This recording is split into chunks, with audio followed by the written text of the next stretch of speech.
Hello everyone, welcome back. I'm Pavli and today we'll be working on some still life together.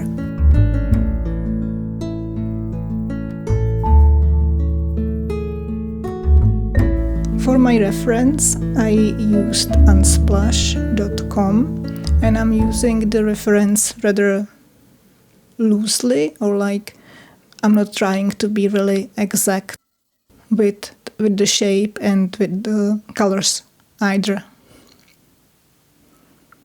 I just want to be upfront about something.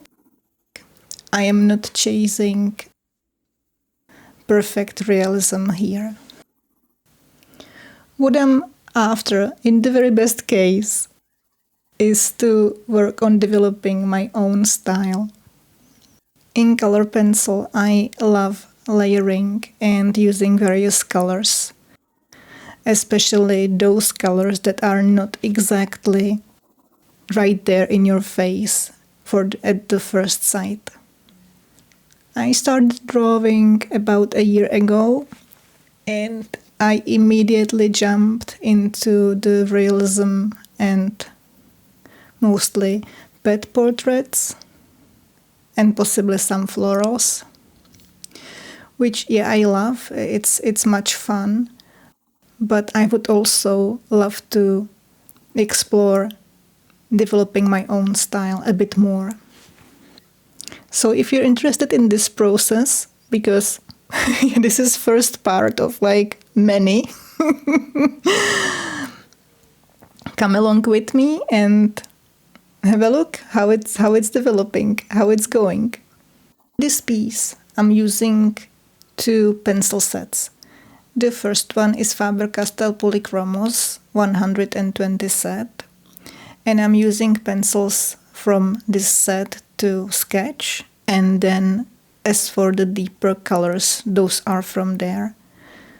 Why I use them here and why I use these pencils specifically for this is that for sketching I prefer a harder pencil and something that holds the point for a longer time.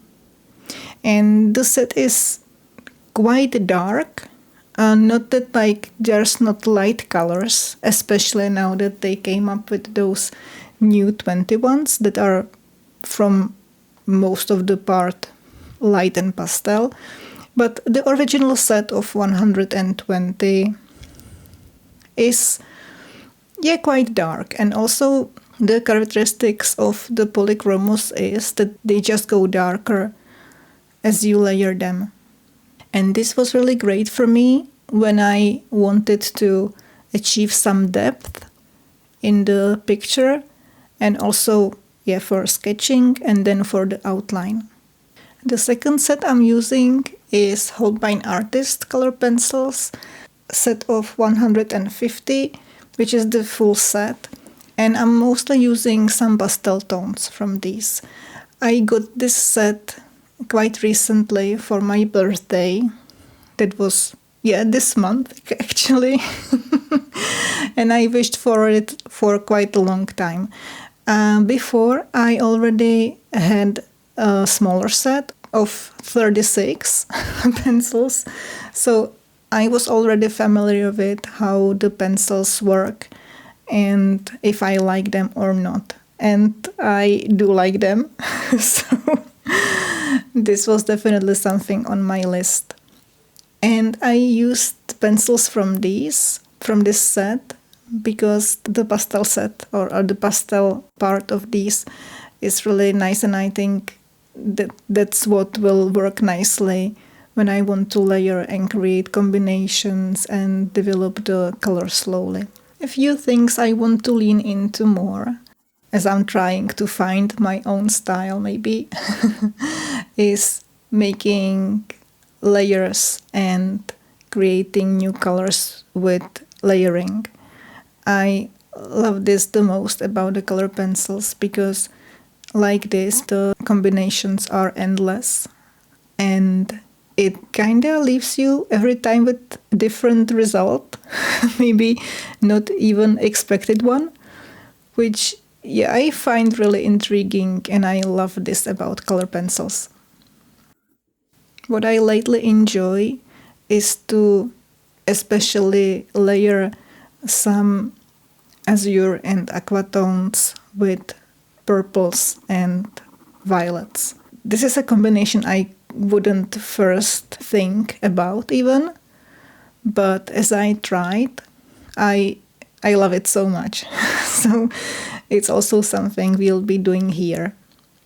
The combination to me feels very calm and a bit unexpected.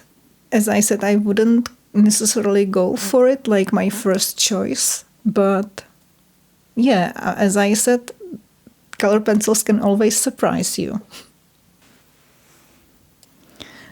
As I said before, I'm following the reference rather loosely, with the colors also. The main colors kinda remain the same, so yeah, the picture is green in the reference, so I didn't make it red, but what I was trying to achieve here, I wanted to make the left side leaning towards cold tones and the right side leaning towards warm tones. The whole picture is still green.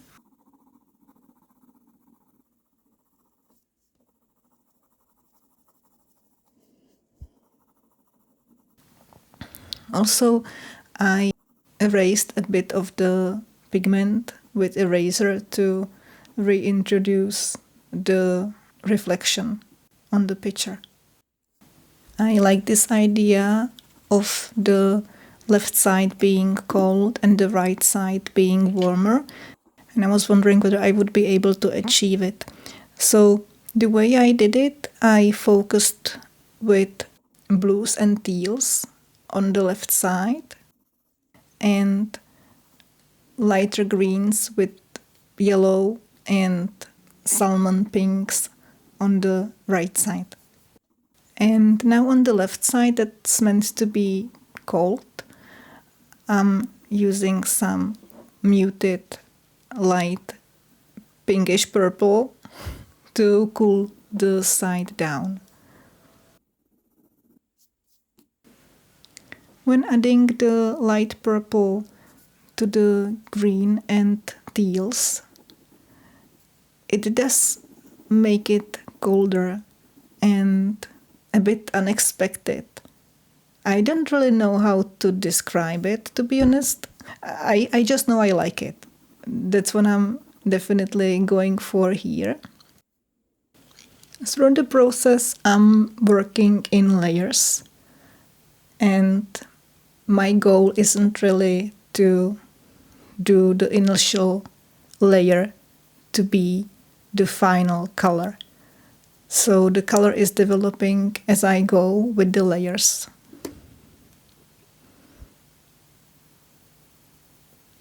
I'm plotting in the initial shadows with warm gray.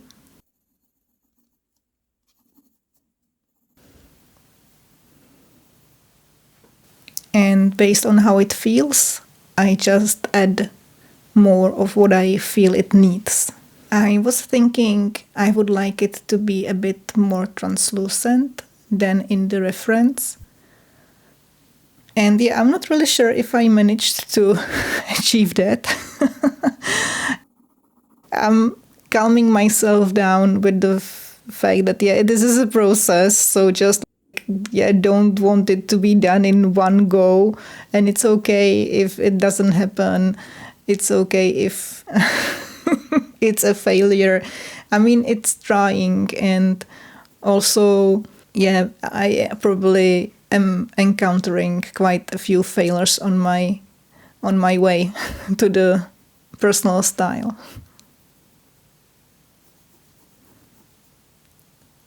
I started drawing the still life today because I was like, yeah, let's not be too ambitious with this. Let's just get something easy. And I think this worked to my advantage.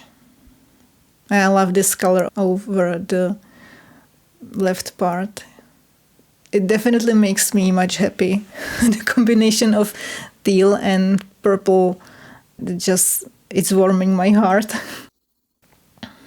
So I thought it was really something I would like to explore a bit more. Yeah, I like when there's a bit of color that's not expected. That's definitely something that I enjoy so much in color pencils, that you can just like sneak in a layer or a few in a color that's not necessarily there, but it adds a bit of interest. So here I'm using neons or the luminous colors from the Holbein set. In the layering process, I'm kind of seeking for the color as I go. As I said, every layer can change what's already there. And I do love this process so much. It definitely makes me happy to see how the picture develops. And with additional layers, I'm either adjusting the temperature, or I'm adding shadows, or I'm deepening the color that's already there. And this is really a satisfying process for me. With the tangerines below, I used a lot of luminous orange. That's the neon orange from the Holbein set. And I love how it's contrasting with the picture. I came across this reference already for a few times, and it always caught my attention immediately. So that's why I was thinking, okay, well, I have to go for this today.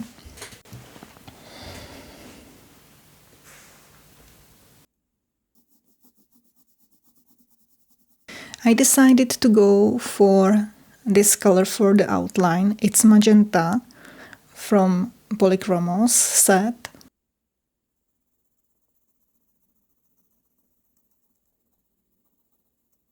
I thought it's contrasty a lot to the picture, and also like different enough for the tangerines below.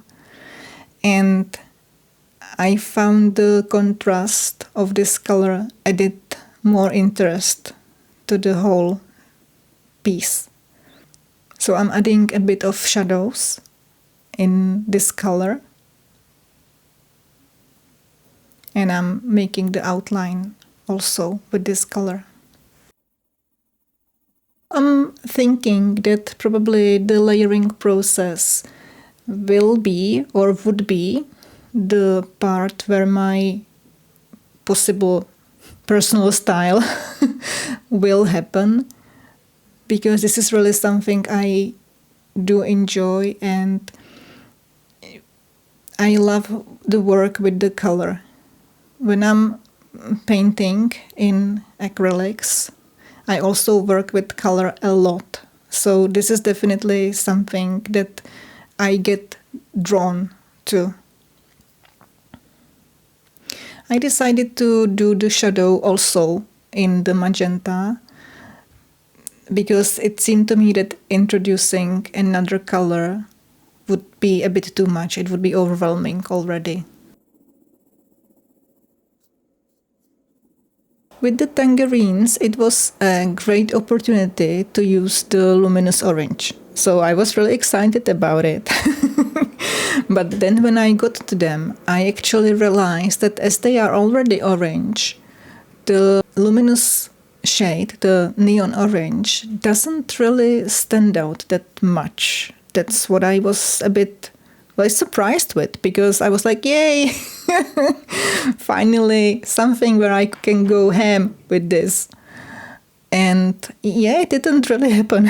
So that was surprising. So for the picture, I used pink, the neon pink on the left side, that's supposed to be cold, and orange on the right side, that's the warm side.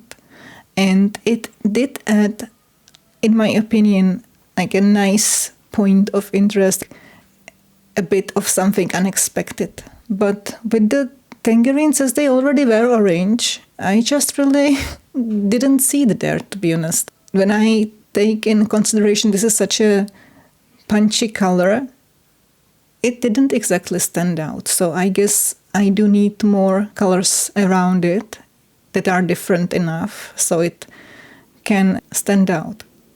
So that's a lesson for next time, maybe.